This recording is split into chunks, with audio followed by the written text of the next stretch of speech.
DDIA. DDIA. You know what that means? Donovan does it again. I don't get this dude, man.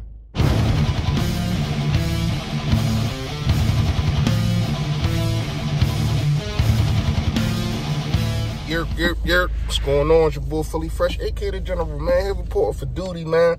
Before I get into that, of course, thank everybody that's watching this video. If you ain't subscribed, hit that subscribe button. If you are, hit that little bell next subscribe button. That way, you know when I come up with the next video, man. Today is, man, the duty today is Donovan NcNabb against T.O. Number 5, as he calls himself. Let's get into some things, man. There's a little beef going on. I'm on Twitter, minding my business. That's right. I just made a Twitter, y'all. So, go follow me, at Philly Fresh, _60. Go follow your boy, man. I don't really know what I'm doing on there right now, but I'm trying to get the hang of it, man. My man Philly Mike he's showing me a couple things. But, let's get back to the video. I don't understand Donovan's. It seemed like every time around Hall of Fame time, he got something to say. He wants attention, and he wants to say things that, honestly, I feel as though isn't true. You went on, you had a little Bleacher Report podcast or video, whatever, and you went and you said that the reason that the 04-05 team broke up is because of T.O. Here's the real reason. First of all, you went and you backed Westbrook by getting his money. Ain't really no problem with that. But then you don't back the best player on your team to get their money because you was hating because he was better than you. See, Westbrook wasn't really better than you. He was just more versatile than you. T.O. was a better player than McNabb. He was the best player on that field in the Super Bowl. And that's another thing we're going to get into. You said he the reason why everything fell apart. No. Y'all should have won a championship if you didn't throw 2 darn picks. Y'all should have won a championship if you would have made better decisions. Because the best player on that field was T.O. So y'all would have been Super Bowl champions. He probably would have got his payday. And then who knows what happens after that. Maybe the Eagles become a dynasty instead of the Patriots. Because that's when it all kind of started. You know, that wasn't their first Super Bowl, it was their second, but that's when they started to become a dynasty. So there's a couple more things I got to get into. You throw your pom-poms for Brian Westbrook.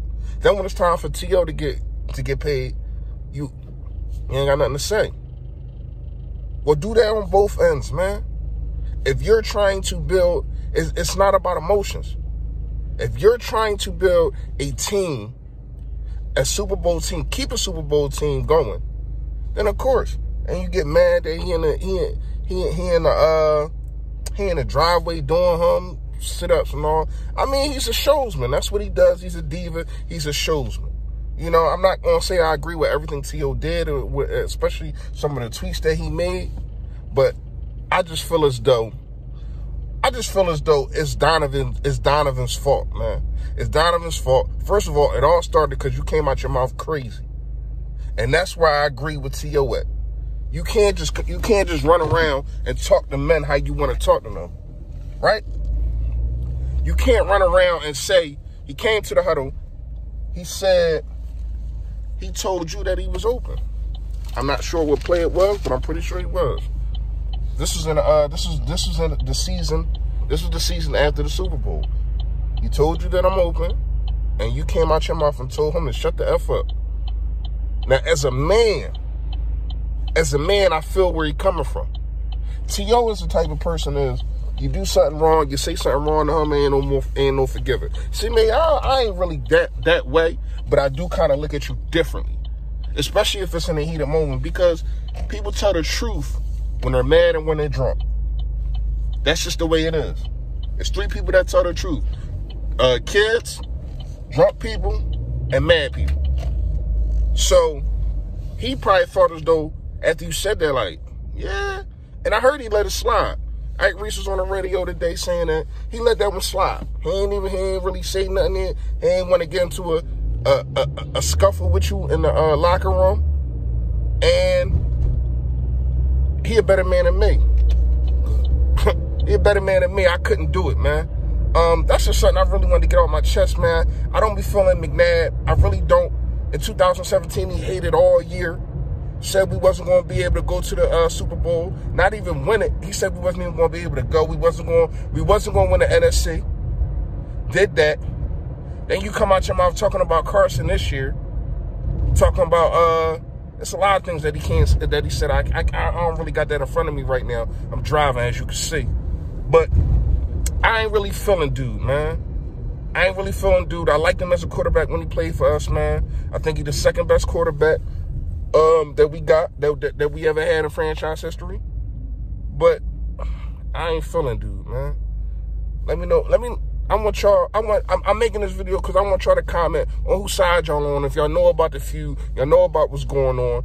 I want to know as Eagles fans, whose side are we on? Because me personally, I'm on to your side, man. You don't come out your mouth like that when you're talking to another man. To anyone, for real. He ain't your child. And then to come on and say that he's the reason? Nah, he not the reason.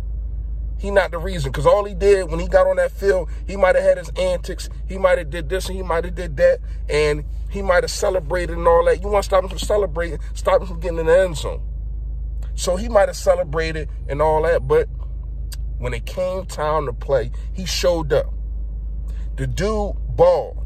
And it wasn't every time I watched him play, it wasn't no taking plays off.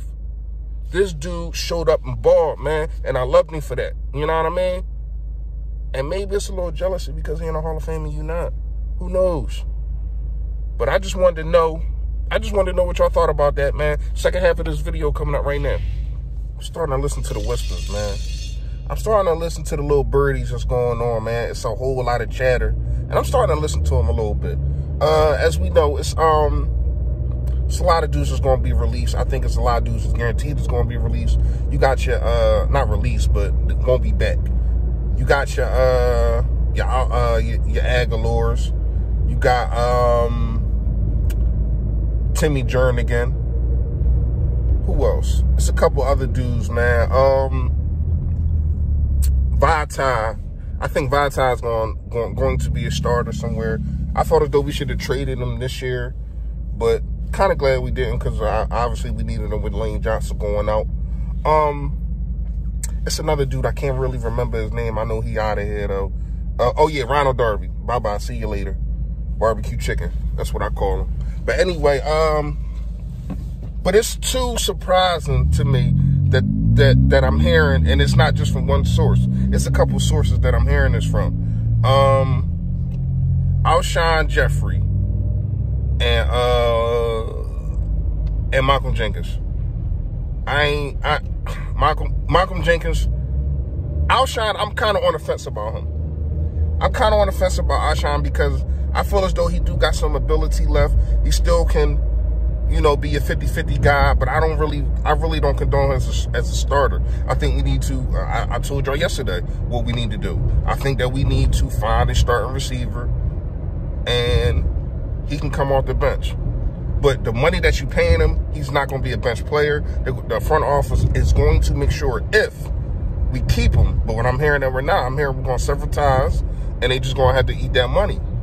$26 million, that's a lot of money, man. Howie made a mistake. I get what he was trying to do. He was trying to load up the team to win now, but it was a mistake at the end because now you got to pay this man $26 million. He probably only played half a season, if that.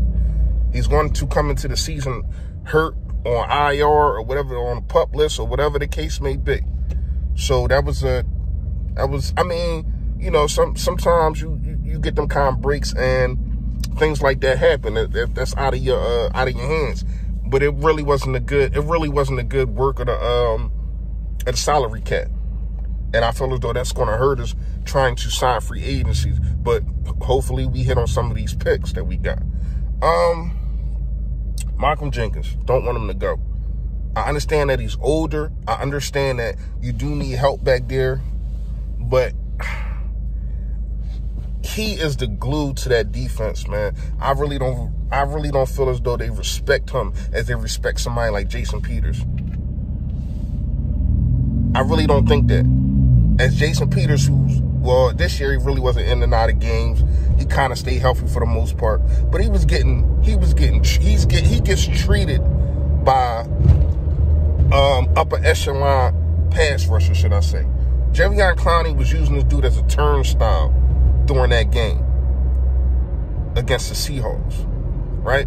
So you got dudes like that, and they call him a bodyguard, and, you know, they get all this respect, and he wasn't even on the field when we won a Super Bowl. I'm not saying he should get less respect, but I feel as though you need to give more respect and more consideration to Malcolm Jenkins, who has played since the 2017 playoff started. He has played every single defensive snap. Every single snap. I think it's time to pay the man. I mean, you don't got to pay him nothing crazy, but pay him to where as though he can stay, man. Y'all come to a mutual agreement. But I don't feel as though, I feel as though he the glue to this defense, and especially if we lose McLeod. But I feel as though he's the glue to the defense. He's a leader in the locker room, and you need his presence, man. You need him to be there, man. He is. I think he's more of the reason why these young guys are starting to come into a little zone, like Maddox and LeBlanc and dudes like that, because of him. So you got to do something about it, man. We can't lose this dude, man. That's how I feel, man. Hit the like, hit the subscribe, man. Let me know what y'all think in the comments, man. Y'all know what it is. Stay Philly, stay fresh, y'all.